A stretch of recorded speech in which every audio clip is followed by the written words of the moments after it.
welcome everybody. We are approaching the end of our forums for this season. We have just 3 more. They will all be good. We have them all listed and described outside the office. You can look there. And if you would like to receive the emailed announcements, please leave your email addresses on the sign-up sheets at both entrances.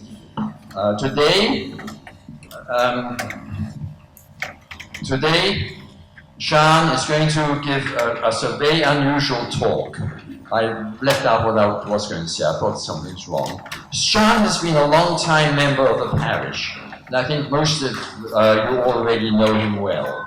He has served on the standing committee and in a number of other activities.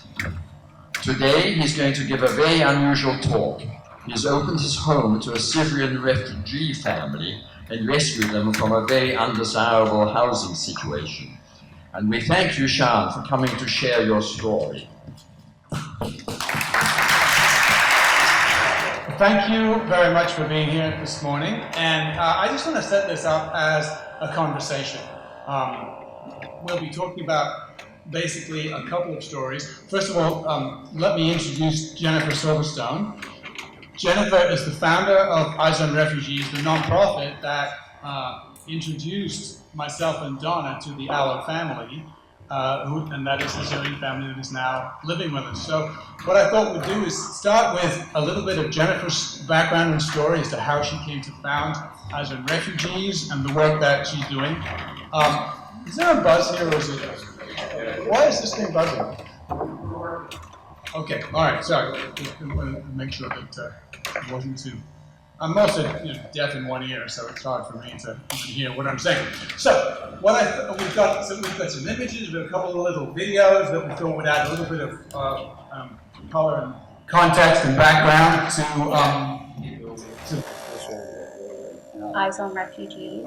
I am a mom of 2 boys, young boys, and when I saw the picture of that boy on the beach face down and lifeless, I'm sure like many other people, I was affected deeply, and I said, I'm going. Oh, well, nothing can really prepare you for what you'll see. So you have tents on top of tents with this tension that is just palpable. As much as you try to prepare yourself, you just can't. We were just looking at each other, trying to figure out what we could do. I realized how I've nursed in luxury. I didn't have the things that I would normally give to people. I was looking in these people's eyes and I was doing whatever I could to help them, to make them comfortable. I couldn't believe that I was living in this beautiful bubble with healthy children, a job, a husband, a house, and this was going on in the world. If you just went there and were able to look at them in the eye, everything is stripped away. You don't have to hear their stories. You can see in their eyes what they've been through. And at that moment, again, it's just human to human. And it breaks down any walls that have been built up between us. And it brings it down to a very basic level. And that's what I saw, and that's what I took away from it, and that's what I try to tell people. We are an organization, and we have a responsibility. It's just amazing what people are capable of.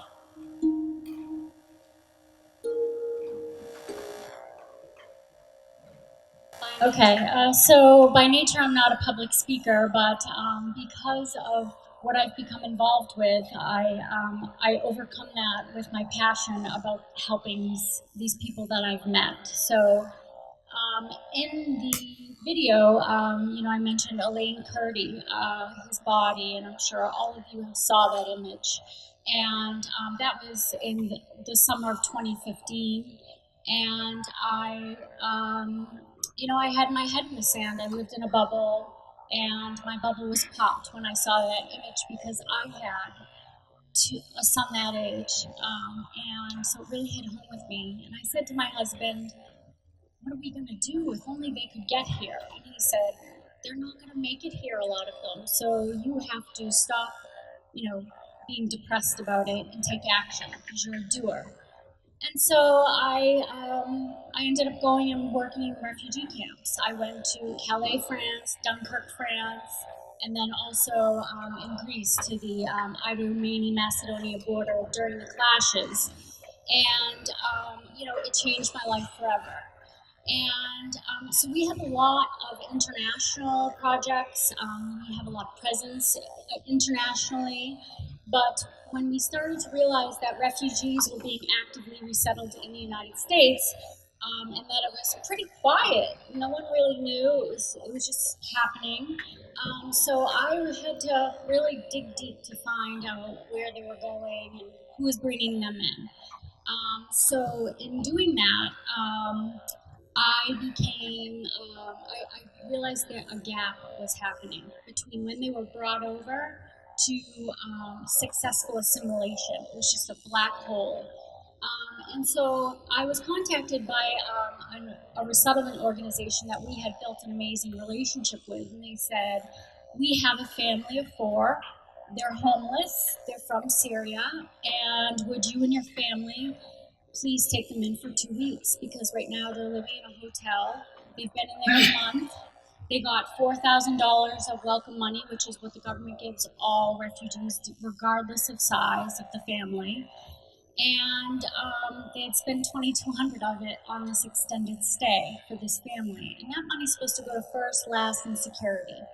So, I just come back from Calais, France, where they did it. That's one of a camp that stole my heart.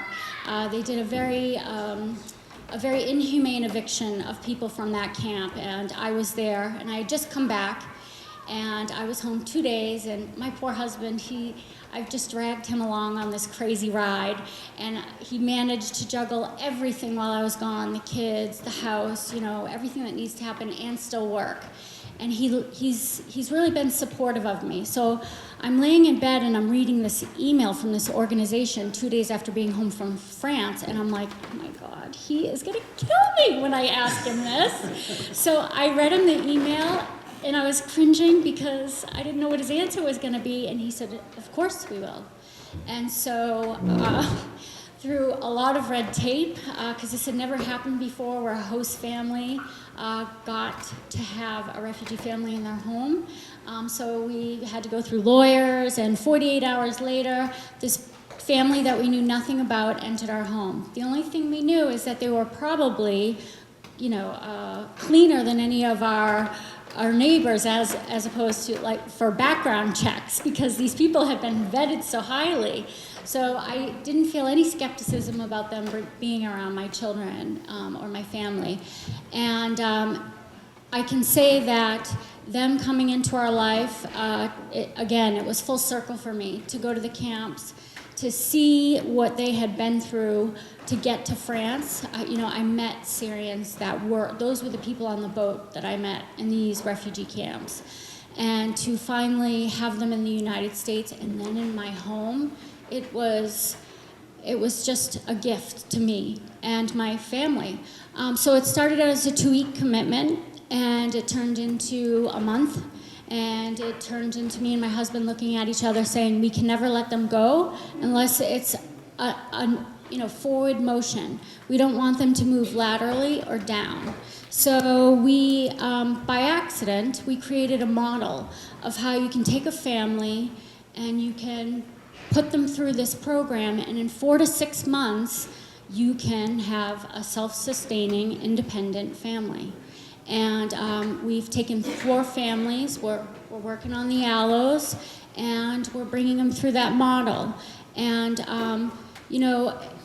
a statistic that was given to me that is through Governor Baker's office was that refugees in the United States have a 75% chance of becoming homeless once government assistance backs off. So to me, that's unacceptable. Failure is not an option. So, we're working hard. Meeting Sean has been life-changing. He is a force. For him and Donna to have taken on 7 people that were in just an awful situation. When your friend comes to you and she's a social worker and she's just visited their house and she says, I don't know whether to cry or throw up. If DCF saw these children from 13 to 2 living in this environment, they'd be taken away. We need to get them out. And I posted a post on Facebook that was, I've lost all dignity now. I throw big asks out there. I have no pride whatsoever now when it comes to this. So I threw this ask out, is anybody in Carlisle willing to host a family of 7? I got one response, and it was Donna and Sean. And the next day, I said to the family, we have a place for you to stay in Carlisle. And they didn't know me. They knew of the work that I had been doing.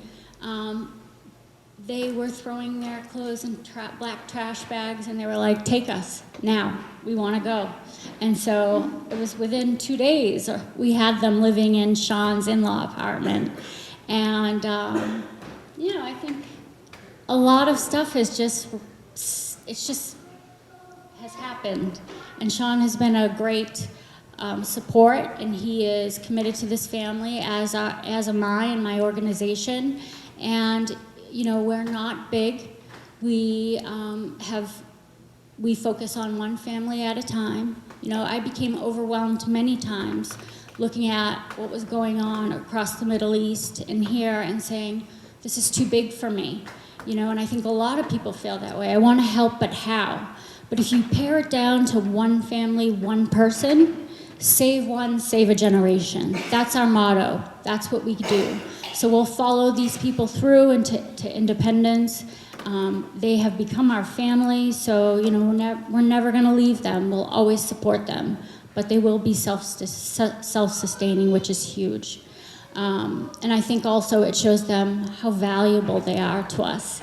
When you embrace them and you show them how to live as an American through a mentorship or host program, which we have out there now, you just enrich communities. And you also give the children, I'm thinking of my children, the parents, yes, they need help, but if you look at the children, that's the next generation. Those are the children that are going to grow up to adults and walk around with my children, or your children, or your grandchildren, or my grandchildren. And so it's important to give them worth, and they get lost when they're in lower socioeconomic city schools. It just happens that way. They're overwhelmed. But if you can place a family in Carlisle and send 3 school-age children that speak no English after being in a school system for 6 months, you can send them to Carlisle Public School or Concord and know that they are going to fly. Arab American children, they have a hand up now. So our idea is to place these families, and I will defer to you for Donna's poignant statement. Yes, so. What is that? That quote that she has. Oh, well, first of all, how about a round of applause for Jennifer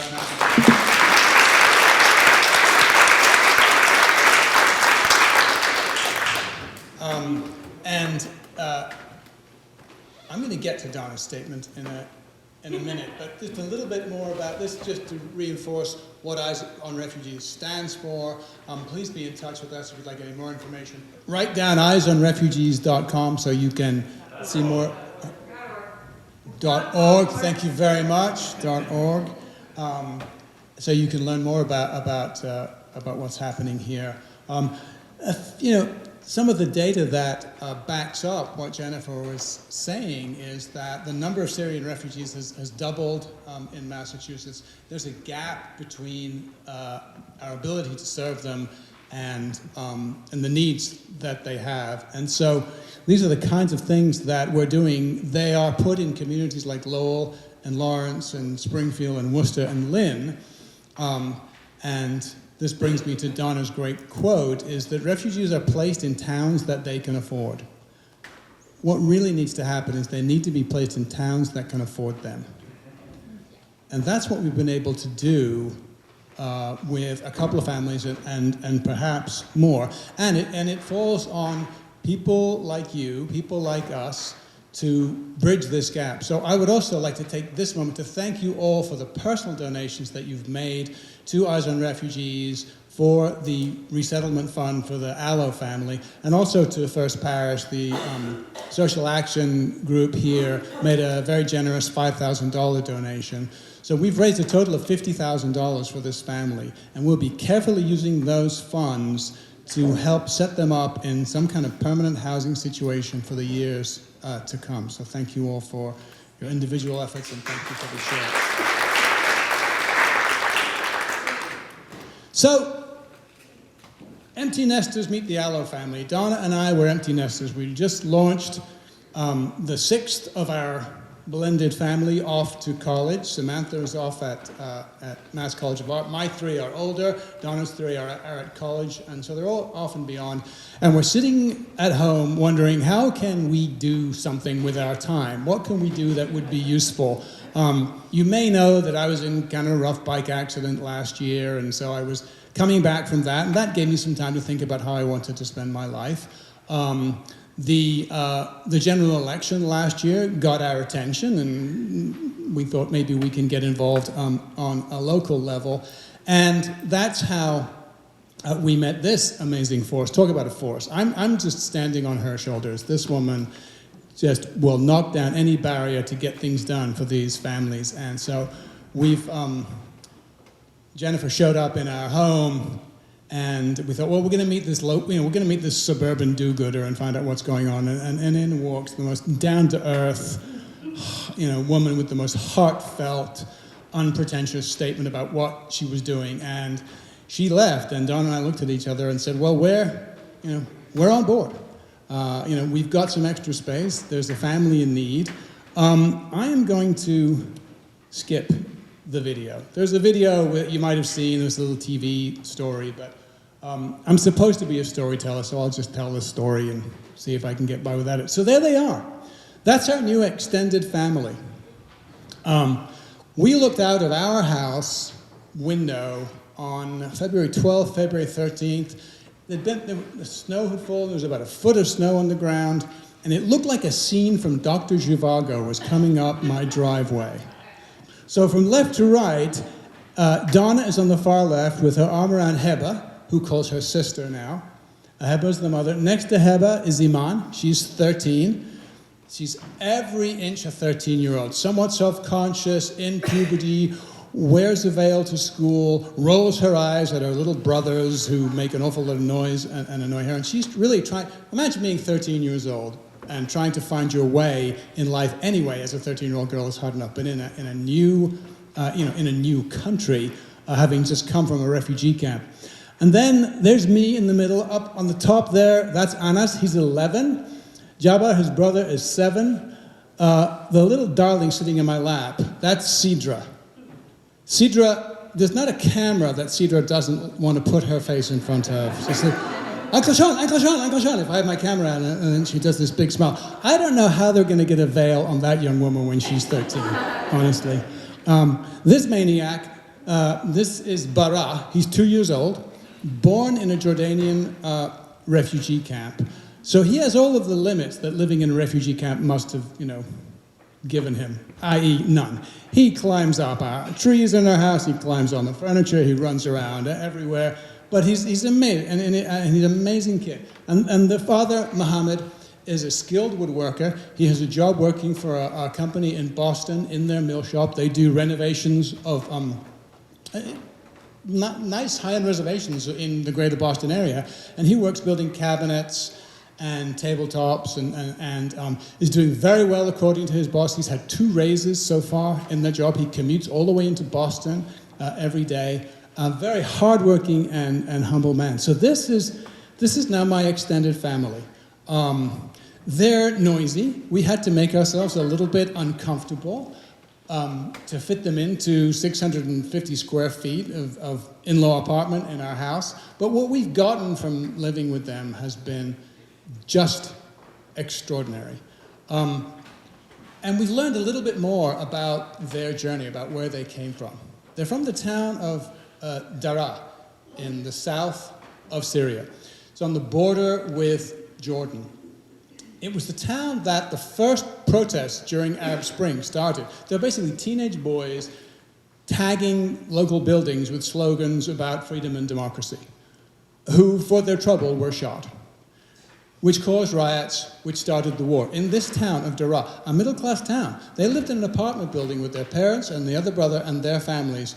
They're not from, decades of a war-torn country, but they're living a comfortable middle-class life, and they had to leave in the middle of the night. That's their apartment. The parents lived here. One brother lived here, and the second brother on the third floor. That is after they left, but while they were there, a car bomb blew up in the middle, in front of their building, blew in the windows, showered glass on the sleeping Sidra, who was only a few months old at the time. The mother said, we didn't have time to change her diaper. We put the whole family onto a truck, drove over the border into Jordan, and they were in refugee camps in Jordan for 4 to 5 years. Right, exactly. And I was talking to Mohammed one day in the winter saying, when the weather's nice, we'll be able to go outside and sit outside. And I was showing him pictures of the house in the summertime. And he picked up his phone and he said, let me show you my house in Syria. And that was the picture that was on his phone. Heartbreaking. Absolutely heartbreaking. But we're beyond that now. And here are more shots of the kids that you might have seen. That's the 2 boys and Iman, the 13-year-old. So Iman, Jabbar on the left, and Anas on the right. They're in the Carlisle schools. And I can't say enough about the reception we've had locally by many in the Carlisle community, but particularly the school. Jennifer and Donna were there for a meeting with the mother and the teachers. And the school has just really wrapped their arms around this family.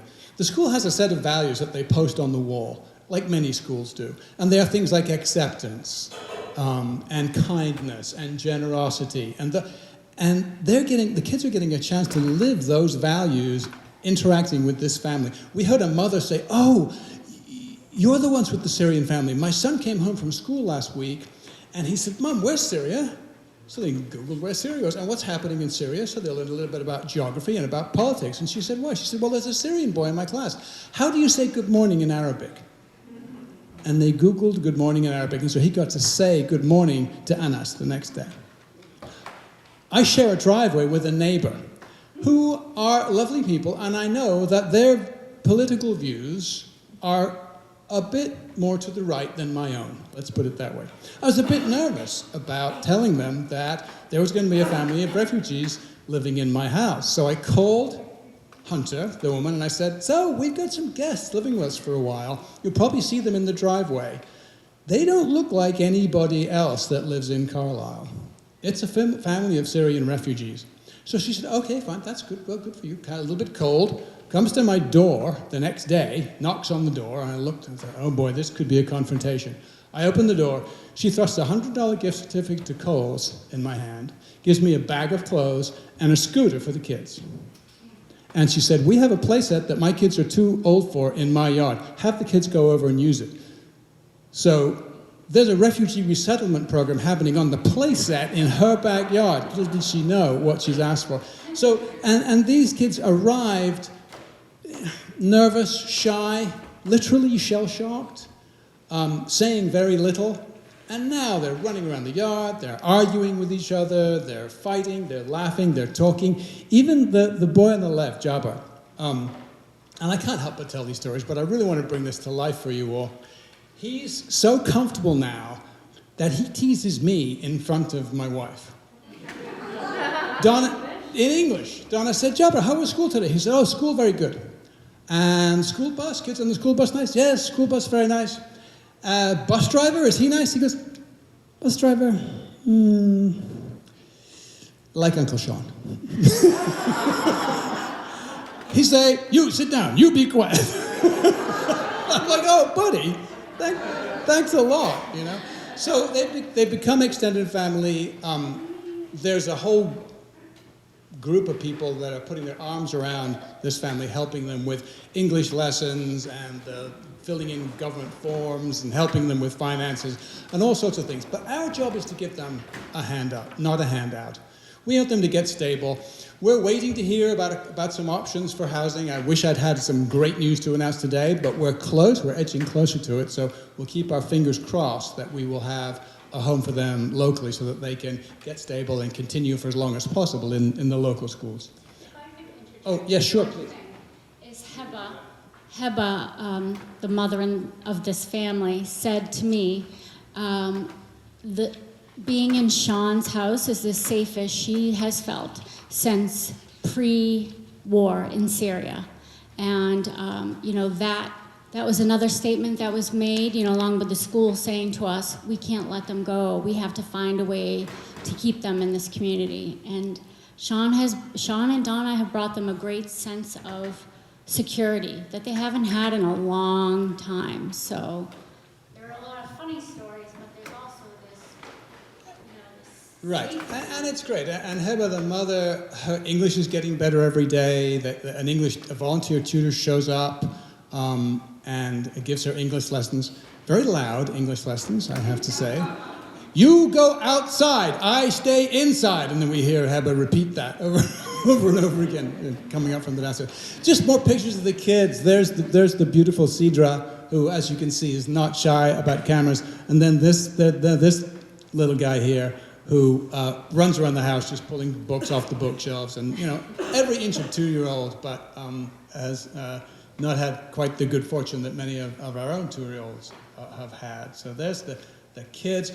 Here's the boys, another little story. So 2 of the boys, Anas and Jabbar, we got some bikes. Friends of mine helped tune them up. And so we went to Pedal Power in Acton with the boys, and I said to Joyce, the owner, I need to hook these 2 kids up with helmets.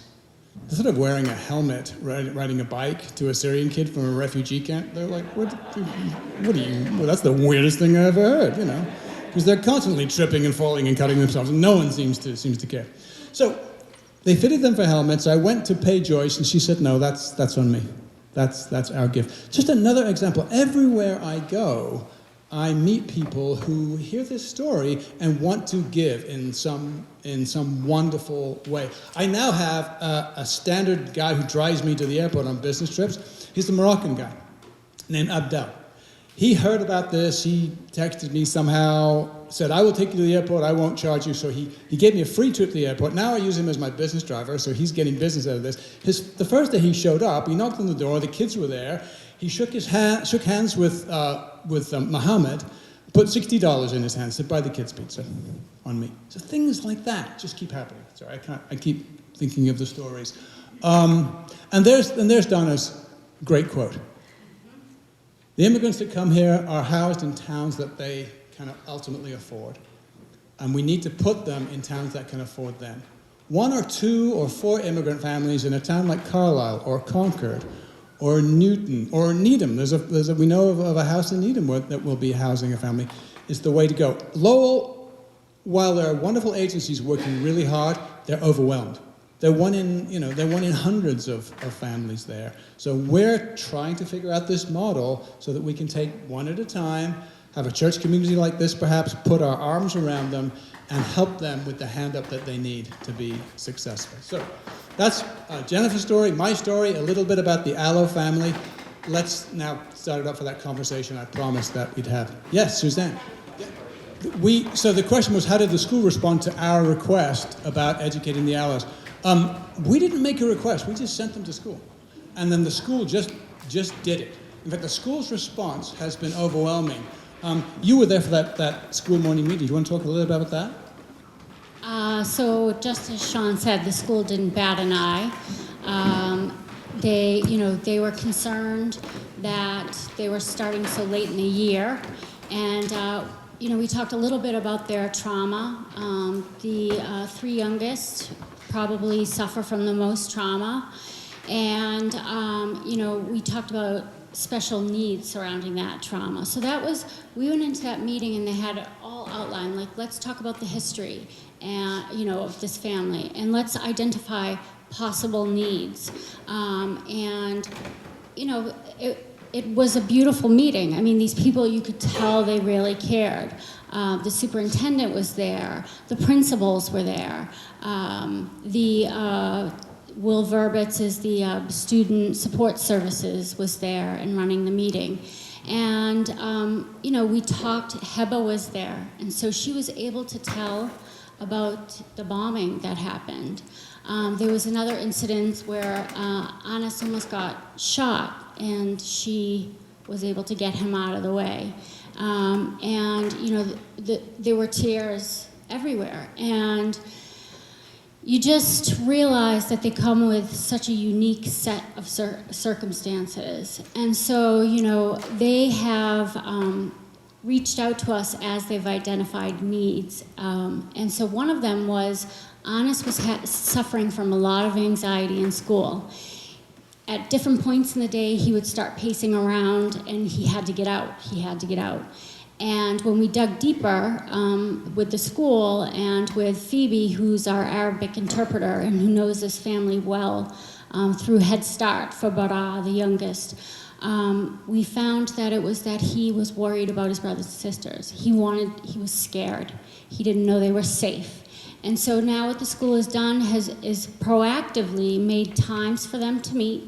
And then, of course, as necessary, he can meet them in a safe place, and they can talk for a minute and then, go their way. And he knows that they're okay. So it's accommodations like that. They've also reached out to us as far as tutors. How can we tutor these children who are functioning way below the grade level they should be? And we know that, the school system standards out here is very high. And so these children are really underperforming. And with a little digging, Sean hooked us up with this amazing not-for-profit called LexRap. And they are based in Lexington, and what they do is they offer tutoring services. And they just rolled out a brand new model, and we happened to come along and make a request. Can you tutor these children? And they said, of course we can come to their house and tutor them, no problem. We can go one step further. We can actually assign each child an interpreter to follow them through the curriculum, through the day, and talk to them in both English and Arabic. Did you understand this? Let me explain it to you. And it's been amazing, and it's free. It took a little bit to get them installed into the Carlisle public school system because they've never done this. There's a lot of red tape, and they weren't exactly sure, quarrying and liability and that type of thing. But they've made a tremendous. These children have made tremendous progress in just a few weeks and months. So, yeah, it's been great to see. So that answers that question.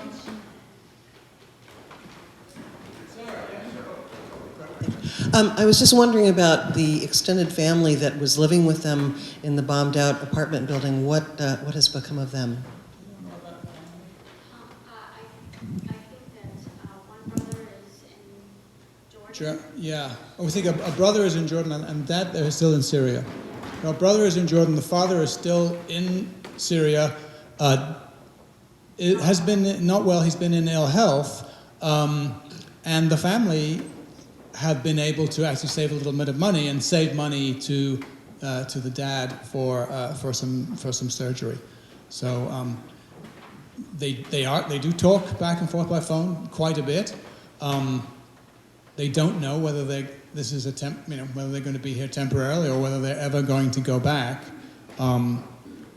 Mohammed said something to me the other day. Well, I talked to him a lot about the family. They had a farm near Daraa, and so we've gone walking in the cranberry bog, and when he's there at the cranberry bog, he said, "Oh, this is like the farm.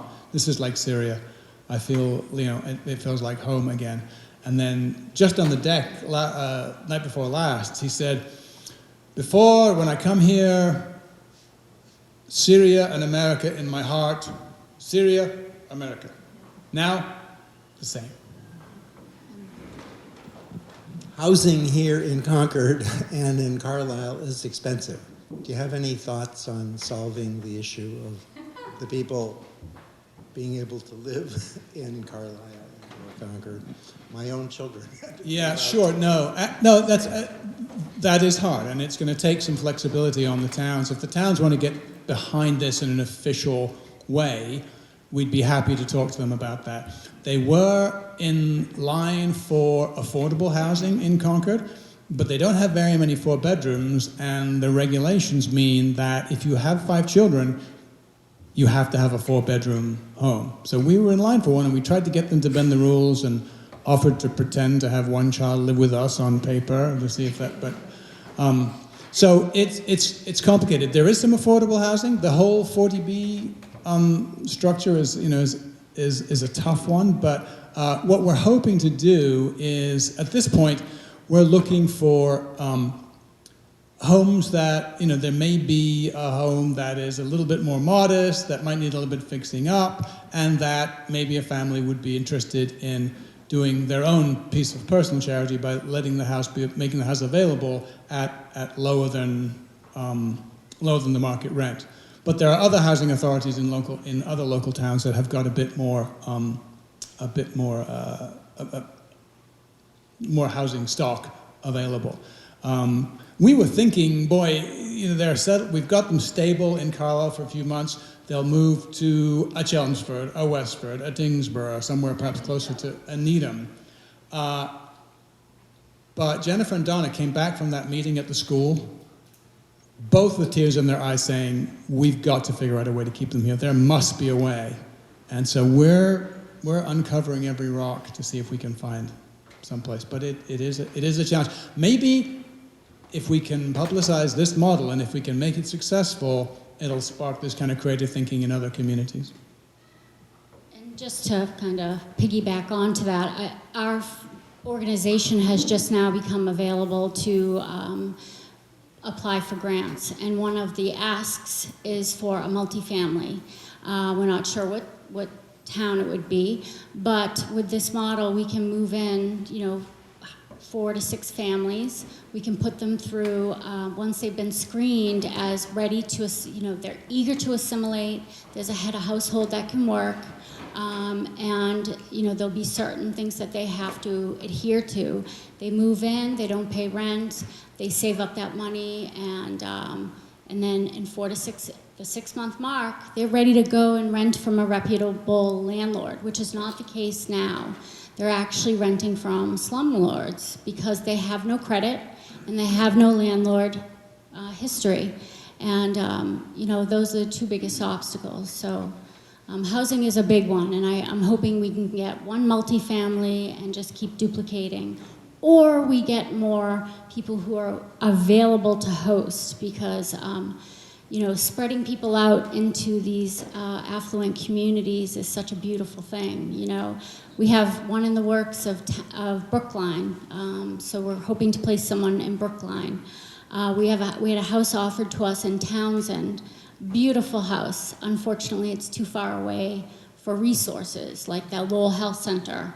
And then we also had a house offered in Needham, and we engaged a contractor who's actually Mohammed's boss, and he said, if Mohammed will benefit from this, then I'm on board.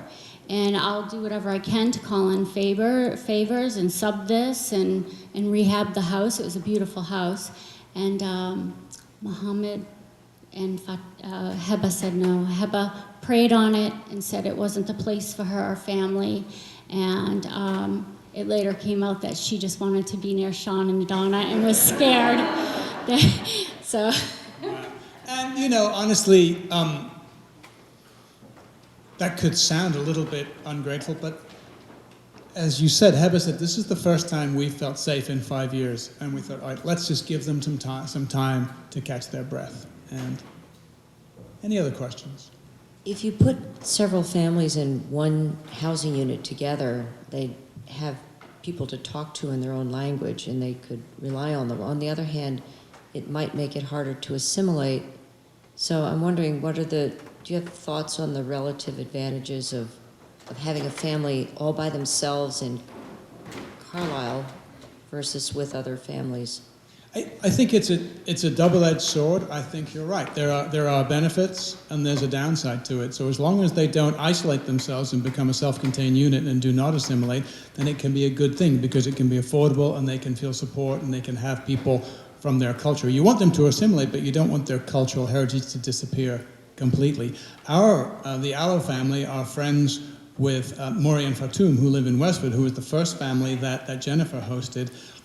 They're friends, so they see each other a lot, but they also spend time, learning language and so forth. So you have to, it's a double-edged sword. You can probably... Well, that's an excellent question, and I would say, in getting to know these families, I obviously had some of my thoughts of how they were going to answer certain questions, but I, as an NGO, I struggled ethically with, if we remove these families from Lowell, are we taking them away from a community, other Arabs, other Muslims that, that is their support system? And I talked to a doctor who is a mentor to me, and his name is Dr. Wasim Attar, and he's the only dentist in Carlisle, and he happens to be Syrian, and Syria is very close to his heart. So we connected. He's also a part of SAMS, the Syrian American Medical Society, and which is a very amazing not-for-profit. And we met, and we would talk about this, and he said, Jennifer, you really have to think about the kids. It's they need a hand up. They are going to be the next ones. And so that's where your focus should be. You're not doing them harm by taking them out. You're actually doing good for them. So after that, I started talking to the families, and it was so interesting. They told me, I said, are you going to miss, do you have any friends, other Muslims, or your, mosque? And they said, we don't want to be around other Arabs. We lived in Jordan. We got taken advantage. We were exploited by Arabs. And all we've seen since we've arrived is goodness from Americans. And I said, I laughed and to myself, and I thought, well, of course, right? We travel in packs. If I come, if you come, we bring good people. So that's all they've seen. So I think it's a good thing. They want to be around Americans. I think they're getting, just like Sean said, we have ESL teachers that are coming in. We have volunteers who used to teach English coming by. So the communication, I would say Mohammed was he didn't speak much English, and now, just in a matter of weeks, he started being able to, pick up words, and, now we can have a decent conversation without Google Translate. Heba, his wife, she's really come into her own these past few weeks. Yes, and she's just very content and she's eager to learn, and that's what I think. Their eagerness is so motivating for Sean, for Donna, for me to just what else can we do? How can we take this another step farther? They want to go far, and they get a lot of support. So in the model of the apartment, that situation, we have a liaison, and that liaison has a spin-off of supports all in place, and they're all responsible for helping with different areas to help assimilation. ESL teaching, how do you take care of your DTA and not let your food stamps lapse? How do you get a bank account? If you're going to drive, how do you get a learner's permit? And I think the biggest thing is job skill matching. Mohammed was placed working night shift in a plastic factory, and his wife was home with 5 children and on the first floor of a very bad neighborhood, and people would knock on her windows.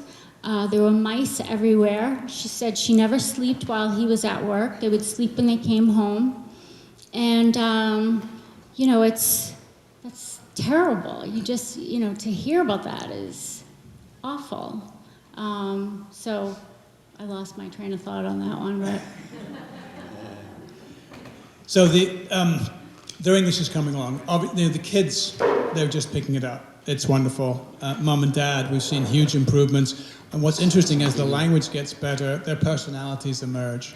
So Donna now goes to Market Basket, which is the most favorite family excursion for the whole family, with Heba, and they do grocery shopping together and chat like old friends.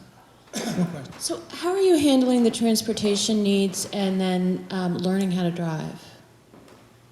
Lots of volunteers are providing rides. There have been offers of daycare for the kids and rides back and forth to daycare. 2 families have donated cars. They were donated a sedan, a used car that was donated to the family. They were now upgrading. Another family donated a larger car that can fit all 5 kids in. That's about to happen. Dad failed his driving test the first time. I took him out one night. Try explaining to a Syrian who doesn't speak English the notion of right turn on red in Massachusetts.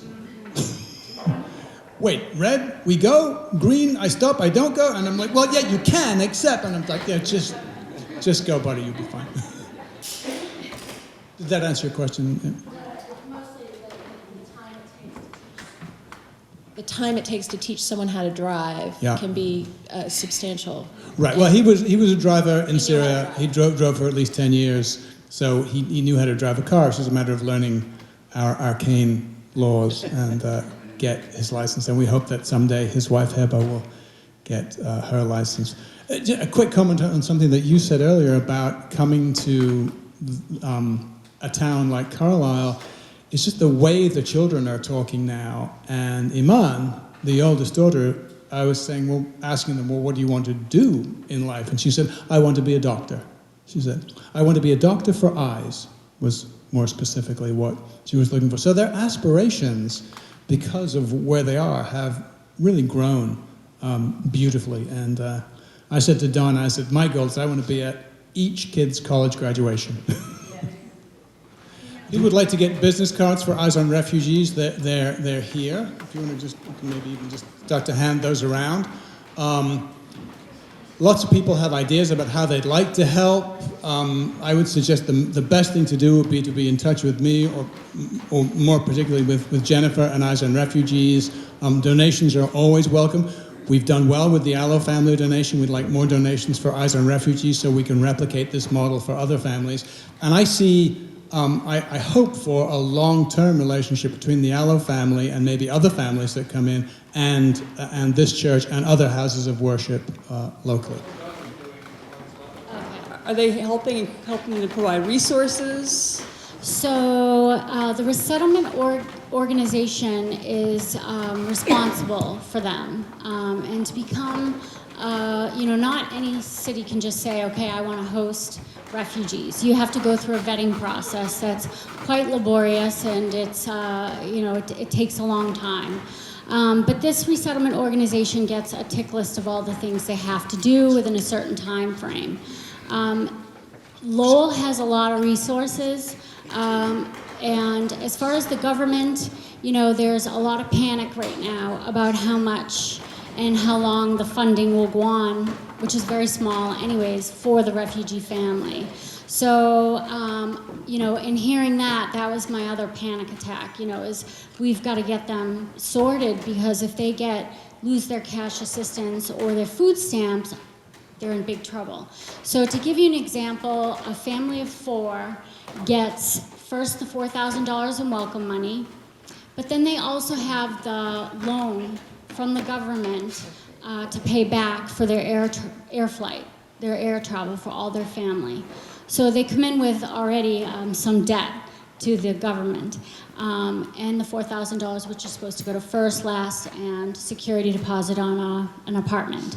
The other thing that they get is DTA, which is Department of Transitional Assistance. So a family of 4 gets $333 twice a month.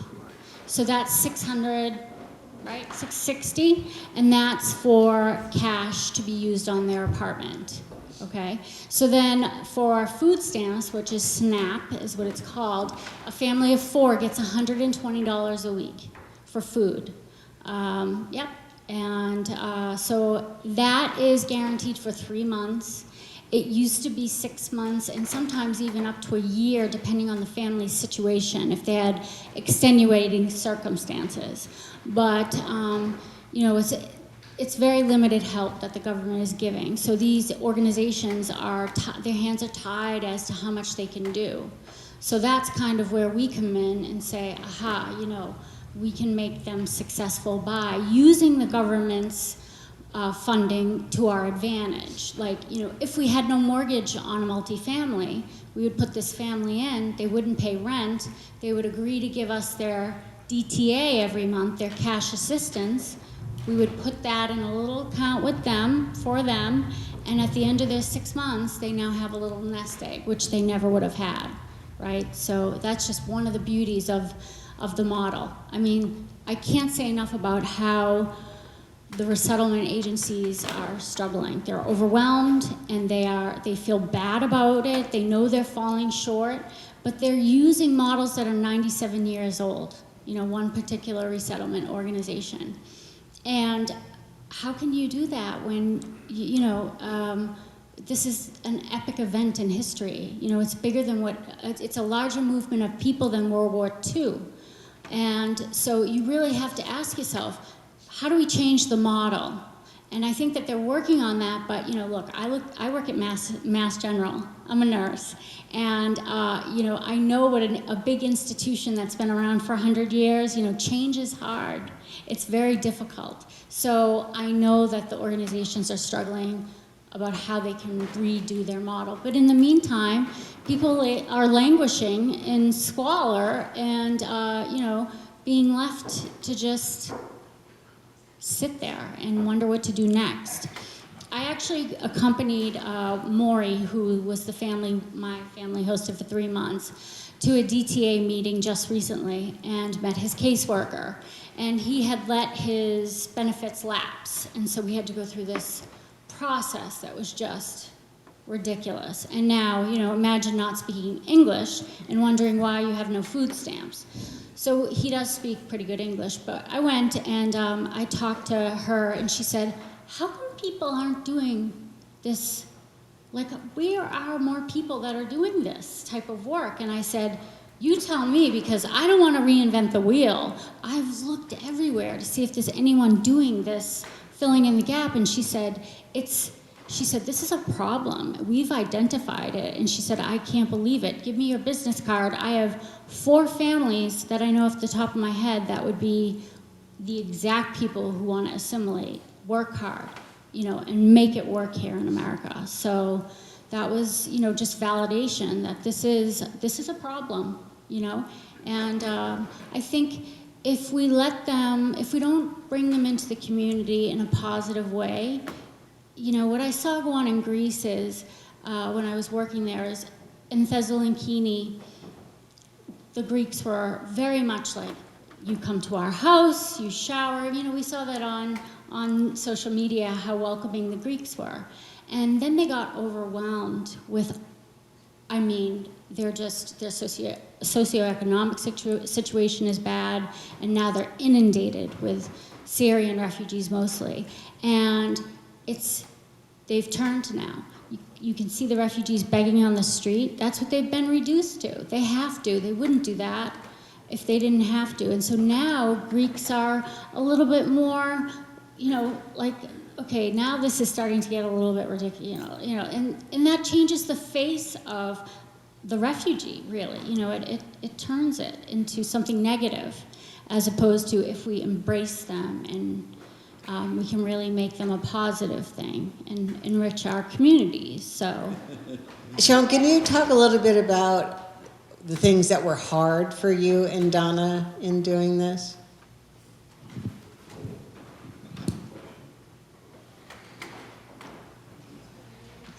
That's a very good question. Making the decision was not hard. I think we were both feeling, I'll speak for myself, I was feeling particularly fortunate that I survived this accident. I was well treated. I was going to recover fully. I have a very good life. And so we were just in the frame of mind of a great deal of gratitude. And we were talking to one another about how we could find ways to help. And so we got involved with a local political organization that put us in touch with Jennifer. So the decision wasn't hard. There had been more blessings on us as a family than I could have even counted before we did it. We're getting much more out of this than we are giving. Sometimes what's hard is when I'm on the phone, because I'm conducting a lot of business from home, and it's a relatively small house and it's an in-law apartment. There's not a great deal of sound insulation, and the 2-year-old will start banging on the door and screaming in the middle of the day. And my children will attest to how much patience I had with little children when I raised them, which was probably at the lower end of the scale, let's say. So sometimes it's hard and frustrating in that regard, but those are fleeting. So I think probably the hardest thing now is the fight to find them good, safe, affordable housing in a community in which they can flourish. I think that's been the hard thing. The relationship with the family and giving over a chunk of our house has not been hard. But I think it's frustrating trying to figure out how to help them take the next step. That's the difficult one.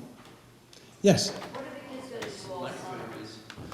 What are the kids going to do all summer? We've had wonderful offers of radically reduced daycare and camp. The Fenn school camp has made a very generous offer. So we might have to do a little bit of fundraising, but Concord Academy, Concord Rec has offered, so yeah. And Mum is still at home, so yes. Maybe we're ready to go? Thank you all very much. Thank you very much for coming.